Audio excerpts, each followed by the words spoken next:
उत्तर सोलापूर व दक्षिण सोलापूर तालुक्यातील भीमा आणि सेना नदीच्या काठच्या लोकांना सततच्या पावसामुळे पुराचा धोका निर्माण झाला आहे।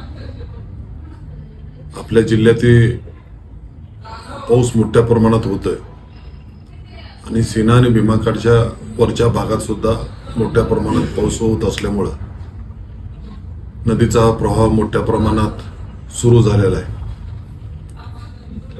आज परिस्थिती अशी आहे की मोठ्या प्रमाणात प्रवाह वाढण्याची शक्यता आहे। त्यामुळे सर्व बांधवांना मी विनंती करतो की आपण सतर्क राहावं, आपल्या सगळ्या मुख्य प्राण्याची, आपल्या कुटुंबाची आपण काळजी घ्यावी।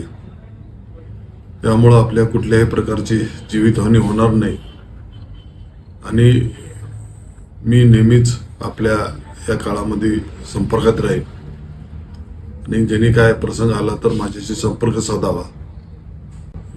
हे जे पूर येईल ते वरच्या पाण्यापासून पण येऊ शकतो, आपल्याकडे जरी पाऊस नसला तरी आपण काळजी घ्यावी ही मी आपल्या सर्व बांधवांना हात जोडून विनंती करतो।